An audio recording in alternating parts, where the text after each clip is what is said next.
વિદ્યાર્થી ભાઈઓ અને બહેનો, આજે આપણે આ મંચ પર જે ભેગા થયા છીએ ધોરણ 10 અને ધોરણ 12નો દીક્ષાંત સમારોહ માટે,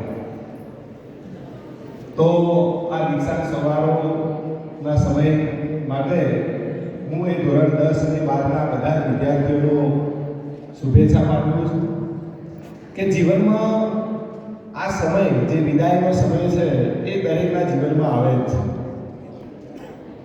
વિદાય ઘણા બધા પ્રકારની છે, આપણે ઘણી બધી ચર્ચાઓ અવારનવાર કરીએ છીએ અને તમે પણ સાંભળી છે. પરંતુ વિદાય એ કોઈ એક અંત નથી. એ જીવનની તમે એક નવી કેડી ઉપર જઈ રહ્યા હો, નવા પથ ઉપર જઈ રહ્યા હો, તમારા જીવનની શરૂઆત કરવાની.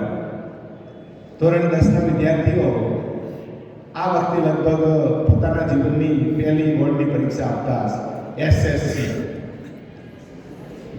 સુપર સર્જરી ઓફ કેરિયર, એમના જીવનનું કારકિર્દીનું જે ઓપરેશન છે એના માટે. તો પરીક્ષાનો આપણને ભય શેનો હોય? પરીક્ષાને આપણે કેમ એક પર્વ તરીકે ના ઉજવી શકીએ? એક યજ્ઞ નહીં પણ એક મહાયજ્ઞ, એક પર્વ નહીં પણ એક મહાપર્વ તરીકે. અને આપણે જે પરીક્ષાઓ આપીએ શા માટે? કે ભાઈ આપણને પરીક્ષા થકી પદ મળે, પદ થકી પ્રતિષ્ઠા મળે અને પ્રતિષ્ઠા થકી પ્રગતિ મળે. તો ઉત્તમ પરિણામ જો આપણને મળે અને આ જ પરિણામ થકી આપણે આપણા ઘરનું, આપણા સમાજનું, આપણી શાળાનું નામ રોશન કરીએ, એવી તમને મારા તરફથી બધાને શુભેચ્છા છે. અબ્રાહમ લિંકને એક બહુ સરસ મજાની વાત કરી કે હાર્ડવર્ક અને ઓનેસ્ટીનો સરવાળો થાય તો સફળતા આપોઆપ મળી જાય. પુરુષાર્થ કરવો પડે, સિદ્ધિ તેને જઈને વળે જે પરસેવે નાય. હવે કંઈ કરવું નથી, માત્ર દોડ કરવો હોય, આડંબર કરવો હોય, દેખાવ કરવા હોય, આખો સમય દાડો મોબાઈલની અંદર રીલ્સ ને બધું જોવા પસાર કરવો છે અને હું ઉત્તમ પરિણામની આશા રાખું તો મને ક્યાંથી મળે? એના માટે મહેનત કરવી પડે. આપણે નર્મદે જેમ કીધું કે ચાલો જીતવા જંગ સૌ બિગલો વાગે, ચાલો જીતવા જંગ સૌ બિગલો વાગે, ત્યાં હોમ કરીને કૂદી પડો ફતેહ છે. પેલો કૂદતો ખરા ભાઈ, તરતા શીખવું હોય તો છલાંગ લગાવ્યું. તો મહેનત કરશો તો તમને 100% સફળતા મળશે. પેલું નથી તમે અવારનવાર વિચાર વિસ્તાર લઈને આવો છો, સફળતા જિંદગીની હસ્તરેખામાં નથી હોતી, ચણાયેલી ઇમારત એના નકશામાં નથી હોતી. તો ખરેખર નથી જોતી. પ્રારંભ કર્યા વગર ક્યાં કઈ મળે?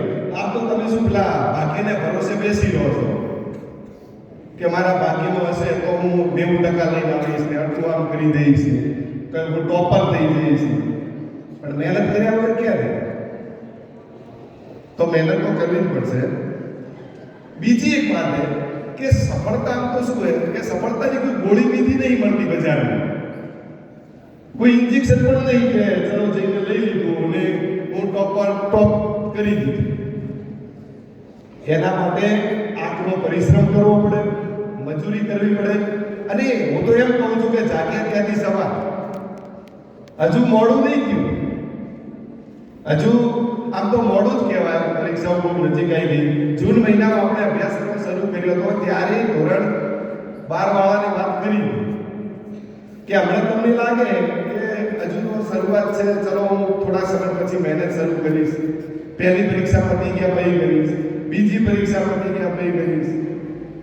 પણ ખરેખર આ સમય આવી ગયો અને 11 માર્ચથી તો આપણે પરીક્ષાઓ ચાલુ થઈ. 4-5 દિવસનો સમયગાળો આપણી જોડે. આગ લાગી હોય અને કૂવો ખોદવા જઈએ તો ઘરે બળી જાય અને કૂવો ન ખોદાય, ખાલી ખાડો ખોદાય પગ પડે એટલો.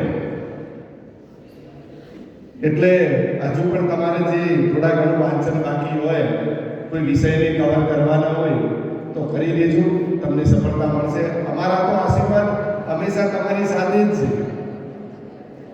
ક્યારે અમે તો એવું તમારું અહિત થાય એવું ક્યારે વિચાર્યું નહીં કે અમારા વિદ્યાર્થીઓ ભાઈ વધુને વધુ સફળ બને. અને એ જેટલા સફળ બને તો સૌથી વધારે આનંદ તમારા માતા પિતા કરતા સૌથી વધારે જો આનંદ આવતો હોય ને તો તમારા શાળાના જે ટીચર્સ છે ને એમને તમને સફળ કરો. ગર્વ નહીં, શું કે મારો વિદ્યાર્થી છે. કોઈને પૂછે તો ઓળખ કઈ રીતે આપી? આપણી શાળા વખત મારી શાળાનો વિદ્યાર્થી છે, મારો સ્ટુડન્ટ છે. તો આ બધું તમને મળે, સફળતાઓ મળે, એના માટેની વાત કરીએ.